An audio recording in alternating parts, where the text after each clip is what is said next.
Hello friends, कैसे हो आप सभी। तो आशा करती हूँ अच्छे होंगे और आपका स्वागत है आपके अपने यूट्यूब चैनल पर जिसका नाम है जीएस विद नेहा। तो आइए स्टार्ट करते हैं आज की class GS practice booster series SSC GD 2026 के लिए। ओके, और ये क्लास नंबर 3 है। इससे पहले मैं 2 क्लासेस करा चुकी हूँ। यदि आपने वो क्लासेस नहीं देखी हैं तो उनको देख लीजिएगा। साथ ही मैं 2026 और 27 में होने वाली सभी एग्ज़ाम्स के लिए जीएस के लिए लक्ष्य सीरीज चला रही हूँ। यदि आप उन क्लासेस से जुड़ना चाहते हैं तो इसी यूट्यूब चैनल पर आपको वो क्लासेस मिल जाएंगी जिसमें मैं 31 क्लासेस करा चुकी हूँ। ओके, साथ ही यदि आप चैनल पर नया हैं तो चैनल को सब्सक्राइब एंड वीडियो को लाइक हो सके तो शेयर भी कर दीजिएगा। तो आइए स्टार्ट करते हैं आज की क्लास। क्वेश्चन नंबर 1 है, निम्नलिखित में से कौन सा नृत्य राधा और कृष्ण की रासलीला विषय वस्तु पर आधारित है। ओके, तो ऑप्शन ए है Mohiniyattam, option B Kathak, option C Manipuri नृत्य, ऑप्शन डी भरतनाट्यम। तो यहाँ पर हमारा राइट आंसर होने वाला है ऑप्शन सी मणिपुरी नृत्य है। वो राधा और कृष्ण की रासलीला विषय वस्तु पर आधारित है।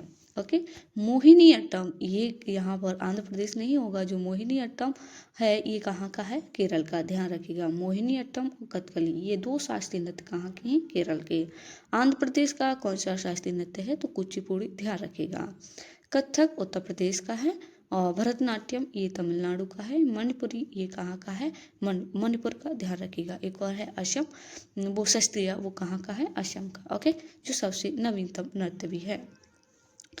नेक्स्ट क्वेश्चन नंबर 2 है शास्त्रीय। यहाँ पर शास्त्रीय को संगीत नाटक अकादमी द्वारा शास्त्रीय नृत्य के रूप में मान्यता कब दी गई थी। ओके, तो ऑप्शन ए है 2005, option B 2000, option C 2020, option D 2010। तो यहाँ पर हमारा राइट आंसर होने वाला है ऑप्शन बी 2000 में शास्त्रीय को संगीत नाटक अकादमी के द्वारा शास्त्रीय नृत्य के रूप में मान्यता दी गई थी। ध्यान रखिएगा। नेक्स्ट, संगीत नाटक अकादमी द्वारा शास्त्रीय। ओके, यहाँ पर गलत टाइपिंग मिस्टेक है, शास्त्रीय। ओके, शास्त्रीय नृत्य को 2000 में मान्यता दी गई थी। यह शास्त्रीय नृत्य असम का प्रसिद्ध नृत्य है। इस नृत्य शैली को उद्भव करने का श्रेय असम के भक्ति संत शंकर देव को दिया जाता है। ओके, नेक्स्ट क्वेश्चन नंबर 3 है, ठुमरी संगीत निम्नलिखित में से किस नृत्य शैली से संबंधित है। Option A Kathak, option B Kathakali, option C Bharatanatyam, option D Odissi. तो यहाँ पर राइट आंसर होने वाला है ऑप्शन ए। जो ठुमरी संगीत है वो कथक शास्त्रीय नृत्य शैली से संबंधित है। ओके, उत्तर प्रदेश का प्रसिद्ध शास्त्रीय नृत्य कथक है। ठुमरी संगीत इसी नृत्य शैली से संबंधित है।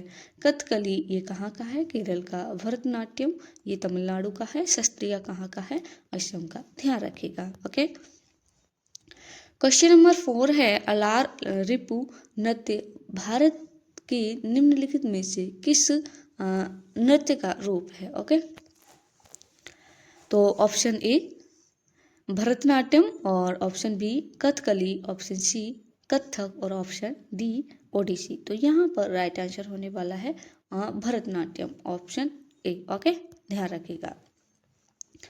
क्वेश्चन नंबर 5 है, नल चरितम नाटक किस भारतीय नृत्य शैली से संबंधित है। ओके, ये वही क्वेश्चन है जो पिछले एसएससी एग्जाम्स में पूछे गए हैं। SSC GD, CGL, CHSL, MTS, जो भी एसएससी के जितने भी एग्जाम हैं उन सभी एग्जाम्स के पीवाईक्यू हुई है। ओके,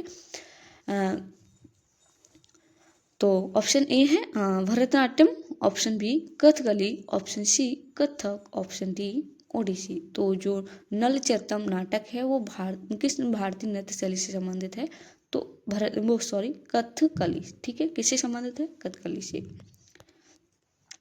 यह नाटक नल और दमयंती के बीच प्रेम की कथा पर आधारित है। कथक उत्तर प्रदेश, कथकली केरल, ओडिसी ओडिशा का है और शास्त्रीय कहाँ का है, असम का। ध्यान रखिएगा। ओके, क्वेश्चन नंबर 6 है, निम्नलिखित में से कौन 20वीं शताब्दी में शास्त्रीय वो शास्त्रीय नृत्य की भरतनाट्यम शैली के प्रमुख प्रतिपादकों में से एक थी। ओके, ऑप्शन ए भरतनाट्यम से, जो भरतनाट्यम शैली है उसमें से। Okay, option A Nirmala Mehta, option B T Bala Saraswati, option C Kumudini Lakhia, option D Hare Krishna Mehta.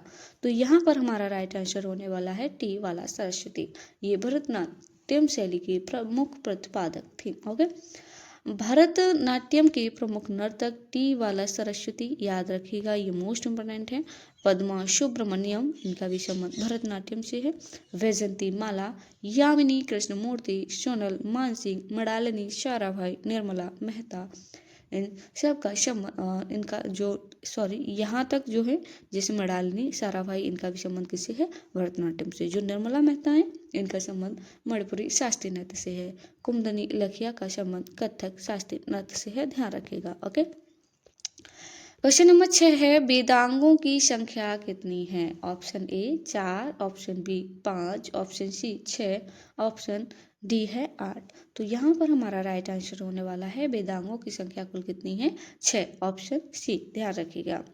Vedang Hindu धर्म के सहायक विषय हैं जिनकी उत्पत्ति प्राचीन काल में हुई थी और वह वेदों के अध्ययन से जुड़े हुए हैं। वेदांगों की संख्या कितनी है? 6। शिक्षा, व्याकरण, कल्प, निरुक्त, छंद, ज्योतिषी, ये वेदांगों की संख्या है, ध्यान रखिएगा। वेदों के अध्ययन को आसान करने व वेदों को समझने के लिए वेदांगों की रचना की गई। ओके, क्वेश्चन नंबर 7 है वैदिक जीवन की जो आश्रम प्रणाली के अनुसार निम्नलिखित में से जीवन का तीसरा चरण कौन सा था? ऑप्शन ए गृहस्थ, ऑप्शन बी संन्यास, ऑप्शन सी वानप्रस्थ, ऑप्शन डी ब्रह्मचर्य। तो यहाँ पर हमारा राइट आंसर होने वाला है सी वानप्रस्थ। जो वैदिक जीवन प्रणाली है उसके अनुसार जो जीवन का तीसरा चरण है वो कौन सा है? तो वानप्रस्थ, ध्यान रखिएगा। नेक्स्ट, वैदिक जीवन की जो आश्रम प्रणाली के अनुसार वानप्रस्थ आश्रम जीवन का तीसरा चरण है। वैदिक काल में संपूर्ण मानव जीवन को 100 वर्ष का मानते हुए इसे 4 बराबर भागों में विभाजित किया गया है। सर्वप्रथम छांदोग्य उपनिषद में प्रारंभिक 3 आश्रमों का उल्लेख मिलता है, परंतु चारों आश्रमों का उल्लेख जवाल उपनिषद में मिलता है। आश्रम व्यवस्था पूर्ण रूप से उत्तर वैदिक काल में विकसित हुई।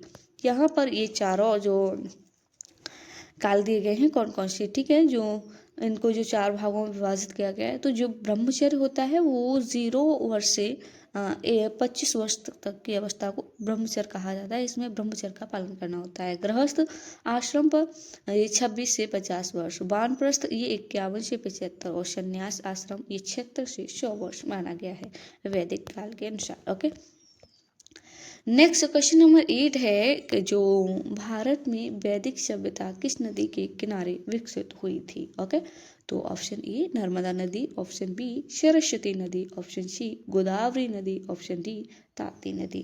तो यहाँ पर देखते हैं हमारा राइट आंसर कौन सा होने वाला है। तो ऑप्शन बी सरस्वती नदी के किनारे। ओके, कौन सी? वैदिक सभ्यता। वैदिक आर्यों की सबसे महत्वपूर्ण नदी थी। ओके, जो वैदिक आर्यों की सबसे महत्वपूर्ण नदी कौन सी थी? सिंधु नदी। ओके, लेकिन वैदिक काल की जो सबसे पवित्र नदी थी वो कौन सी थी? सरस्वती। ऋग्वेद में नदी सूक्त में 21 नदियों का उल्लेख मिलता है। आर्य सरस्वती नदी को नदीत्मा, देवीत्मा आदि नामों से जानते थे।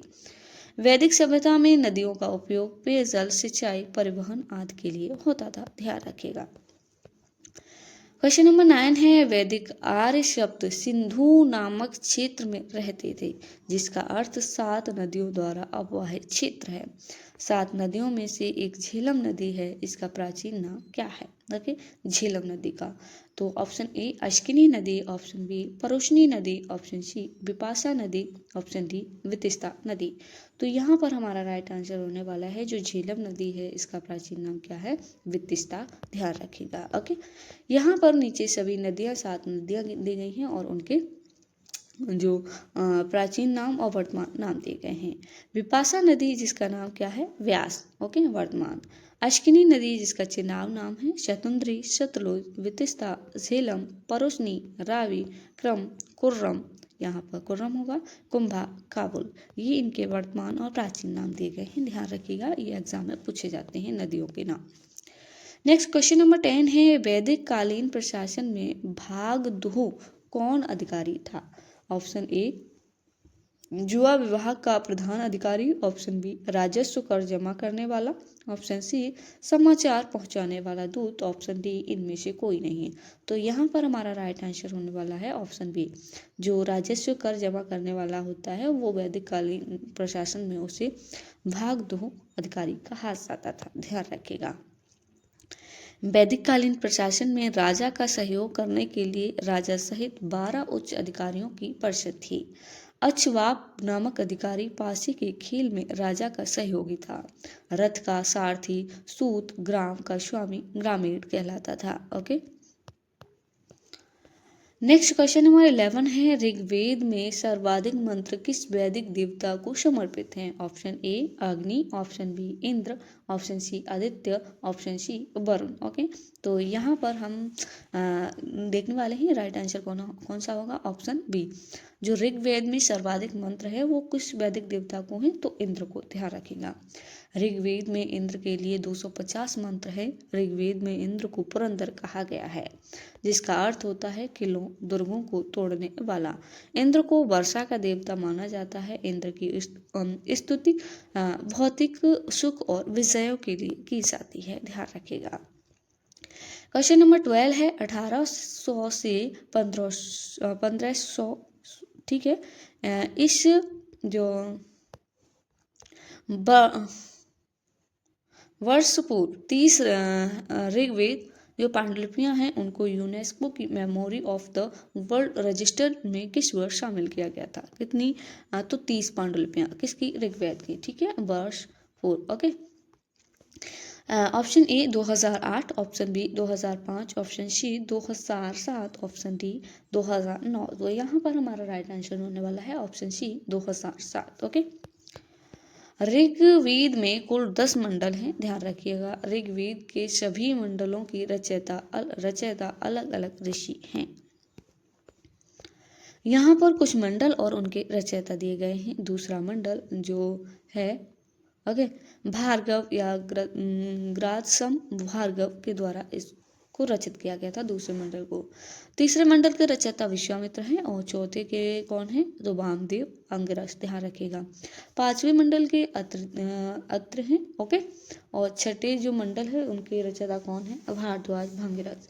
सातवें मंडल के वशिष्ठ हैं। ध्यान रखिएगा। ओके, नेक्स्ट क्वेश्चन नंबर 13, वैदिक काल में महत्वपूर्ण देवताओं के सही समूह का चयन करें। ओके, उनका जो क्रम है। ओके,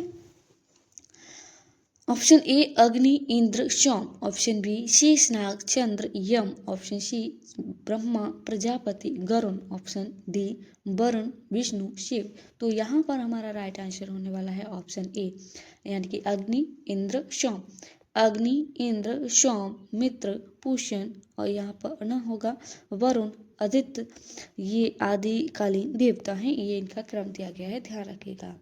वैदिक कालीन देवताओं में इंद्र सबसे महत्वपूर्ण देवता हैं। इंद्र का ऋग्वेद में 250 सूक्तों में उल्लेख मिलता है। ध्यान रखिएगा। ओके, अग्नि दूसरे महत्वपूर्ण देवता हैं। ऋग्वेद में अग्नि को 200 सूक्त मिले ही। ऋग्वेद के 9वें मंडल में सोम का उल्लेख मिलता है। सोम एक देवता है, एक पेय पदार्थ और एक पौधा भी है। ध्यान रखिएगा, सोम। ओके, क्वेश्चन नंबर 14 है, भारतीय संविधान की गणतंत्रात्मक विशेषता किस देश के संविधान से ली गई है?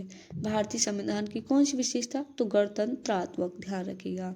तो ये जो स्रोत है अन्य अलग अलग संविधानों से स्रोत अन्य जो अलग अलग देशों के संविधान है वहाँ से लिए गए हैं। जो महत्वपूर्ण स्रोत हैं जो एग्जाम्स में पूछे जाते हैं मैं वो सभी अभी कराने वाली हूँ। ऑप्शन ए आयरलैंड के संविधान से, ऑप्शन बी ऑस्ट्रेलिया के संविधान से, ऑप्शन सी फ्रांस के संविधान से या ऑप्शन डी जर्मनी के संविधान से। तो यहाँ पर हमारा राइट आंसर होने वाला है ऑप्शन सी, फ्रांस के संविधान से गणतंत्रात्मक विशेषता ली गई है। आयरलैंड के संविधान से राज्य के नीति निर्देशक सिद्धांत, राष्ट्रपति की निर्वाचन पद्धति, राज्यसभा के लिए सदस्यों का नामांकन, ब्रिटिश के संविधान से मंत्रिमंडलीय प्रणाली, विधि का शासन, विधायी प्रक्रिया, एकल नागरिकता मोस्ट इम्पोर्टेंट है, ध्यान रखिएगा। ये सब कहाँ से लिए गए हैं? ब्रिटिश के संविधान से। ऑस्ट्रेलिया के संविधान से समवर्ती सूची, व्यापार, वाणिज्य और समागम की स्वतंत्रता, जापान से विधि द्वारा स्थापित प्रक्रिया। ओके, ये जापान से ली गई है, विधि द्वारा स्थापित प्रक्रिया, ध्यान रखिएगा। ओके, नेक्स्ट क्वेश्चन नंबर 15 है, निम्नलिखित में से किस संविधान ने भारत में कानून बनाने की प्रक्रिया को प्रेरित किया था? ऑप्शन ए आयरलैंड के संविधान ने, ऑप्शन बी ऑस्ट्रेलिया के संविधान, option C Britain, option D Germany. तो यहाँ पर हमारा राइट आंसर होने वाला है ब्रिटेन की संविधान से। ओके, इंग्लैंड के संविधान से संसदीय शासन, विधि का शासन, विधायी प्रक्रिया, मंत्रिमंडल प्रणाली, परमाधिकारी लेख, संसदीय विशेषाधिकार, ये सभी इंग्लैंड के संविधान से प्रेरित हैं, ध्यान रखिएगा। ओके, नेक्स्ट क्वेश्चन, कनाडा के संविधान से क्या क्या प्रेरित है? तो सशस्त्र केंद्र के साथ संघीय व्यवस्था, अपशिष्ट शक्तियों का केंद्र में निहित होना, केंद्र द्वारा राज्य के राज्यपालों की नियुक्ति, ये कनाडा के संविधान से ली गई हैं। अमेरिका के संविधान से मूल अधिकार, न्यायपालिका की स्वतंत्रता, उपराष्ट्रपति का पद, उच्चतम न्यायालय और उच्च न्यायालय के न्यायाधीशों को पद से हटाए जाने की प्रक्रिया, ये अमेरिका के संविधान से ली गई है। राष्ट्रपति पर महाभियोग, ये भी किसके संविधान से ली गई है? तो अमेरिका के संविधान से। संघीय व्यवस्था, ये भी अमेरिका के संविधान से। साथ ही आपको बताना है राष्ट्रपति पर जो महाभियोग है इसका उल्लेख कौन से आर्टिकल में मिलता है। ओके, ये आपको क्वेश्चन कमेंट बॉक्स में बताना है। ओके, नेक्स्ट देखते हैं स्वच्छ भारत मिशन, जो केंद्र सरकार है उसके द्वारा कुछ योजनाएं चलाई गई हैं। तो एक एक योजना हम डेली करेंगे जिससे कि हमको याद करने में दिक्कत ना हो। तो जो ग्रामीण स्वच्छ भारत मिशन ग्रामीण योजना है, ये इसकी आरंभ तिथि 2 अक्टूबर 2014। मंत्रालय पेयजल और स्वच्छता विभाग। उद्देश्य सार्वभौमिक स्वच्छता कवरेज प्राप्त करना, सफाई के प्रति लोगों में जागरूकता लाकर स्वास्थ्य संबंधी शिक्षा के माध्यम से स्थायी स्वच्छता के लिए प्रक्रिया अपनाना। इस योजना के द्वितीय चरण की शुरुआत वर्ष फरवरी 2020 से की गई थी। उत्तर प्रदेश ने इस योजना के द्वितीय चरण में राज्य के सभी 95,767 गांवों में ODF+ का दर्जा प्राप्त कर लिया। ओके, ध्यान रखिएगा, ये स्वच्छ भारत मिशन ग्रामीण योजना के बारे में था। ओके, तो ये थी आज की हमारी क्लास। तो आपको बताना है कमेंट बॉक्स में आपको क्लास कैसी लगी। साथ ही यदि आप चैनल पर नए आए हैं तो चैनल को सब्सक्राइब एंड वीडियो को लाइक, हो सके तो शेयर भी कर दीजिएगा। ओके, और यदि हमसे कोई टाइपिंग मिस्टेक होता है और यदि कोई भूल होती है तो आप हमको कमेंट बॉक्स में बता सकते हैं। साथ ही आपको यदि इस क्लास की PDF चाहिए तो हमारा टेलीग्राम चैनल है जिसकी लिंक मैं इस क्लास के नीचे कमेंट बॉक्स में पिन कर दूंगी, जहां से आप उसको ज्वाइन कर लेना। जो मैं लक्ष्य सीरीज करा रही हूँ GS के लिए, वो उसकी भी PDF सभी और इन क्लासेस की PDF आपको वहीं टेलीग्राम चैनल पर मिल जाएंगी, जिससे कि आप अपना रिवीजन कर सकते हैं। ओके, तो मिलते हैं नेक्स्ट क्लास के साथ। तब तक के लिए आप अपना ख्याल रखिएगा, अच्छे से तैयारी करते रहिएगा।